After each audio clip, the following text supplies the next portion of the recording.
Okay. Hello, मैं कुमार गौरव। आज आप लोग को क्लास 10th का बायोलॉजी चैप्टर पढ़ाने आया हूँ। बायोलॉजी का लाइफ प्रोसेस। उस पॉइंट ऑफ व्यू से मैं देखूँ तो लाइफ प्रोसेस होता क्या है। ऐसा process which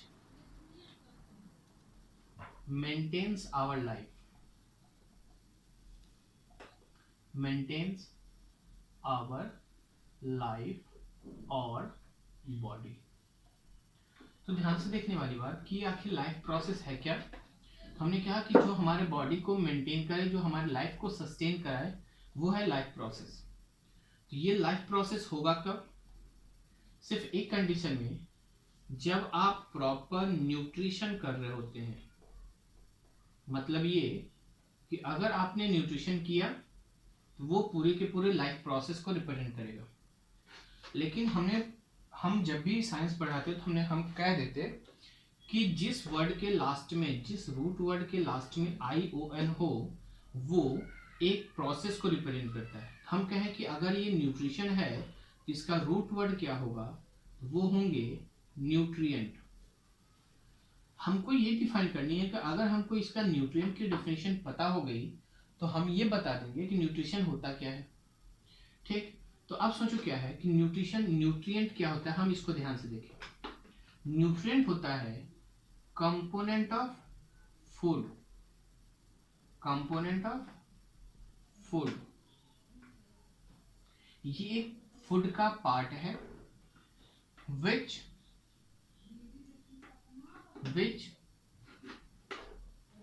maintain the metabolic activity, metabolic activity. अब सोचो क्या हमने क्या कहा कि लाइफ प्रोसेस वो है जो हमारे बॉडी को मेंटेन करता हो। चलिए, इस प्रोसेस हमको नहीं बात करनी, हमें बात करनी है कि लाइफ प्रोसेस करने के लिए हमको चाहिए क्या। चाहिए क्या? न्यूट्रिशन। न्यूट्रिशन प्रोसेस है। किसका प्रोसेस है? न्यूट्रिएंट लेने का। हमने कहा रूट वर्ड हमारा न्यूट्रिएंट है, इसका प्रोसेस न्यूट्रिशन है। तो ऐसा प्रोसेस जिससे न्यूट्रिएंट बॉडी के अंदर जाते हो, वो प्रोसेस कहलाता है न्यूट्रिशन। अब सोचो ये मेटाबॉलिक एक्टिविटी क्या है। इस मेटाबॉलिक एक्टिविटी को हम दो भाग में बांटते हैं। एक होता है कैटाबॉलिक, एक होता है कैटाबॉलिक, दूसरा होता है एनाबॉलिक। अब सोचो क्या है, हमने क्या कहा, मेटाबॉलिक को दो भाग में बांटेंगे। एक होगा एनाबॉलिक, दूसरा होगा कैटाबॉलिक। इन दोनों को मिला के हम कहते हैं एनाबॉलिक। ठीक है, तो हमने क्या कहा, न्यूट्रिएंट है क्या? Component of food which maintain the metabolic activity of the body. जो बॉडी के मेटाबॉलिक एक्टिविटी को मेंटेन कराता हो वो कहलाएगा हमारा क्या? न्यूट्रिएंट। अब सोचो हमारे पास कितने टाइप्स के न्यूट्रिएंट्स हैं। जब हम बात करें न्यूट्रिएंट्स की तो हमारे पास 7 न्यूट्रिएंट्स कंपोनेंट ऑफ फूड हैं। कौन कौन से? 7। ध्यान से देखना। पहला है carbohydrate, protein, fats, vitamins, minerals, water and roughage. हमने क्या कहा, हमारे पास जो 7 टाइप्स के कंपोनेंट ऑफ फूड हैं वो है carbohydrate, protein, fats, vitamins, minerals, water and roughage. तो आप सोचो क्या होता, क्या है, हर न्यूट्रिएंट की हमारे बॉडी में रिक्वायरमेंट है। जिस तरह से हर न्यूट्रिएंट की रिक्वायरमेंट है, इस पूरे प्रोसेस को जो हम बॉडी के अंदर जब जाएगा उस पूरे प्रोसेस को हम न्यूट्रिशन कहेंगे। मतलब carbohydrate, protein, fats, vitamins, minerals, water and roughage जब ये बॉडी के अंदर जाएंगे तो वो प्रोसेस कहलाएगा किसका? न्यूट्रिशन का। अब सोचो क्या है, हमारे बॉडी में हर चीज का एक फिक्स अमाउंट है। कितना परसेंट? ध्यान से देखो, ये है, ये होता है 60 से 62%, ठीक है। ये होता है 15%, ये होता है 10 से 12%। कितने परसेंट? 10 से 12%। मतलब कार्बोहाइड्रेट हम जब बॉडी में लेंगे उसकी रिक्वायरमेंट कितनी होती है? 60 से 62% की। पूरे बॉडी के कंपोनेंट ऑफ फूड का 15% हमको प्रोटीन चाहिए, 10 से 12% फैट्स चाहिए। अब सोचो क्या, कार्बोहाइड्रेट, प्रोटीन, फैट्स, विटामिन सबका अपना अपना यूज है।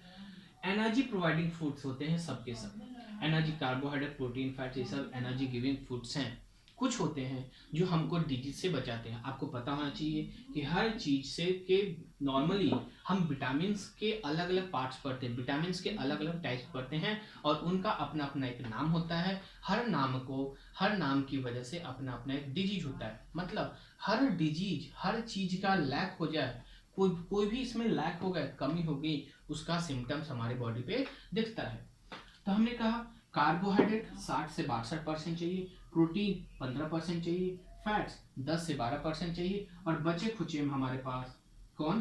पूरे vitamin, minerals, water and roughage चाहिए। एक चीज मैं बता दूं, हमारे बॉडी में हम कहेंगे ये वाटर कहाँ से इसमें आ गया। आपको बता दूं कि अगर हम कहते हैं ना, आप प्रैक्टिकली सोचते हो, कभी बोला जाता है कि या फिर आप खाने के पहले 15 मिनट पहले पानी पी लो या फिर खाने के 15 मिनट बाद। रीजन, क्योंकि सर ये इसलिए कंपोनेंट ऑफ फूड में आता है कि अगर ये वाटर नहीं होता तो शायद हम डाइजेशन प्रोसेस नहीं करा पाते। मतलब ये जो है सर कहीं ना कहीं हमारे डाइजेशन में हेल्प कराता है, इस वजह से ये भी हमारा एक कंपोनेंट ऑफ फूड है। अब सोचने वाली बात क्या, कि जब हम न्यूट्रिशन, तो हमने क्या कहा, the of process of intake of nutrients into body। किसी भी बॉडी में, बॉडी के अंदर न्यूट्रिएंट्स का जाना प्रोसेस कहलाएगा क्या? हमारा न्यूट्रिशन। सर इतनी सारी प्रोसेस जानने के बाद जब हम जानते हैं कि आखिर हमारा न्यूट्रिशन डिपेंड करता है कि कभी कभी जो न्यूट्रिशन होते हैं वो कोई खुद न्यूट्रिशन अपना बनाता है, खुद अपना न्यूट्रिएंट्स लेता है, कुछ दूसरे पे डिपेंड होते हैं। तो सर इस बात को मैं ध्यान में रखूं तो हमारे पास न्यूट्रिशन दो टाइप के होते हैं। एक कौन सा? जो खुद अपना भोजन बनाता है, जो खुद पे डिपेंड होते हैं, एक वो होता है, और दूसरा हमारा जो एक जो खुद बनाएगा और दूसरा जो दूसरों पर डिपेंड होता है। तो अगर हम न्यूट्रिशन चैप्टर को ध्यान में रखें, वो टोटल मुद्दा जो हमारा होगा इस न्यूट्रिशन पे ही डिपेंड होगा। तो क्या है, ध्यान से देखो, अगर हम न्यूट्रिशन की बात करें तो न्यूट्रिशन हमारे पास दो टाइप्स के होते हैं। कौन से? दो टाइप्स के होते हैं। एक होता है ऑटोट्रॉफिक न्यूट्रिशन, दूसरा होता है हेट्रोट्रॉपिक न्यूट्रिशन। एक क्या होगा? ऑटोट्रॉपिक, दूसरा क्या होगा हमारा? हेट्रोट्रॉपिक। चलिए, हमने कहा ये जब न्यूट्रिशन की बात हमने कर दी तो ये जो प्रोसेस कहलाएगा ये एक तरह का प्रोसेस है, और जो ऐसा करेगा वो कहलाएगा ऑटोट्रॉप्स। तो कभी कभी कंफ्यूजन में आपसे सवाल ये कर देता, व्हाट इज ऑटोट्रॉप्स? तो हम बोल देते हैं the process in which organism prepare their food itself. Doesn't matter. जब वो आपसे पूछे ऑटोट्रॉपिक क्या होता है, वो एक प्रोसेस है। जब आपसे पूछे ऑटोट्रॉप्स क्या है, तो वो ऑर्गेनिज्म जो ऑटोट्रॉपिक न्यूट्रिशन करता है। अब सोचो, ऑटो का मतलब, इसमें दो वर्ड है सर, एक है हमारा ऑटो, दूसरा होता है ट्रॉप्स। ऑटो का मतलब क्या होता है? ऑटो का मतलब क्या होता है? सेल्फ। ऑटो का मतलब क्या होता है? सेल्फ। और दूसरे का मतलब क्या होता है? नरिशमेंट। एक का सेल्फ और दूसरे का नरिशमेंट। जो अपना नरिशमेंट, अपना ग्रोथ, अपने अंदर का ग्रोथ, बॉडी का मेंटेनेंस खुद करे, वो प्रोसेस कहलाएगा ऑटोट्रॉपिक न्यूट्रिशन। ठीक है, इसका सीधा सीधा असर सिर्फ और सिर्फ अगर एग्जाम्पल के तौर पे बात करें वो हमारा है कौन? Green plant. कौन है? Green plant. अब सोचने वाली बात है, ग्रीन प्लांट, सर ये ग्रीन प्लांट ऑटोट्रॉपिक में आते कैसे हैं? एक चीज और बता दूं कि कहीं ना कहीं हम फिर से बात करें तो यहाँ पे blue green algae, blue green algae जो आपने 9th में पढ़ा होगा, इसी को हम कहते हैं साइनोबैक्टीरिया। तो कहीं ना कहीं ये भी हमारा ऑटोट्रॉपिक, केमो ऑटोट्रॉपिक न्यूट्रिशन भी होते हैं। तो ये चीज हमारा क्या है? ऑटोट्रॉफ में। अब सर हम इस ग्रीन प्लांट्स की बात करें तो ग्रीन प्लांट अपना फूड किस प्रोसेस से करता है? वो प्रोसेस कहलाता है फोटोसिंथेसिस का। कौन सा प्रोसेस कहलाएगा? फोटोसिंथेसिस।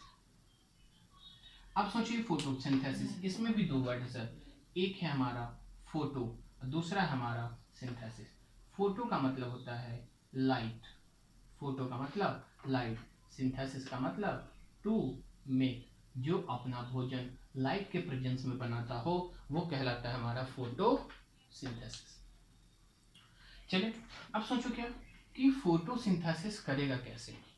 नॉर्मली हम आपको एग्जामिनेशन पॉइंट ऑफ व्यू की बात करें तो एग्जामिनेशन पॉइंट ऑफ व्यू से हमारा सबसे इंपॉर्टेंट बात है इस फोटोसिंथेसिस में कौन कौन से प्रोसेस इन्वॉल्व होते हैं। कभी कभी सवाल ये पूछ लेता, what are the process involve in the photosynthesis. 2 नंबर का सवाल दे दिया, हम क्या करते, उसका पूरा प्रोसीजर लिखना शुरू करते कि फोटोसिंथेसिस होती क्या है, फोटोसिंथेसिस होता कैसे है, कहाँ से इंग्रेडिएंट्स उसके मिलते हैं, कहाँ से रॉ मटेरियल मिलता है। लेकिन ऐसा कुछ होता नहीं है, हमको सिर्फ और सिर्फ 3 प्रोसेस लिखना होता है। कौन से 3 प्रोसेस है हम उसकी बात कर ले थोड़ी सी, ध्यान से देखना। पहला प्रोसेस है, यहाँ पे मैं लिख रहा हूँ, पहला प्रोसेस है absorption of sunlight, absorption of sunlight bye chlorophyll, absorption of sunlight bye chlorophyll. अब सोचो क्या, दूसरा सनलाइट एब्जॉर्ब होगी, अब जब तक उस सनलाइट को केमिकल एनर्जी में बदलने की जरूरत है, ध्यान से सुनना बस, उस सनलाइट को, उस लाइट एनर्जी को हमको केमिकल एनर्जी में कन्वर्ट करेंगे, तो हम दूसरा प्रोसेस क्या होगा? Conversion of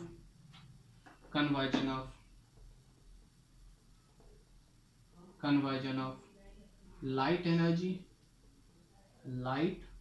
energy into chemical energy.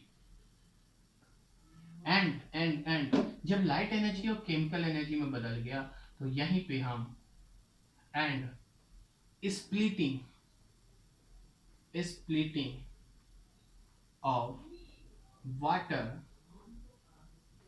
Into H2 and O2। मतलब सर एक बात देना, हमने कहा लाइट एनर्जी को एब्जॉर्ब कराना, दूसरा प्रोसेस क्या होता है? लाइट एनर्जी को, देखो भाई, लाइट एनर्जी को हमने किस में कन्वर्ट करा दिया? केमिकल एनर्जी में। फिर क्या हुआ?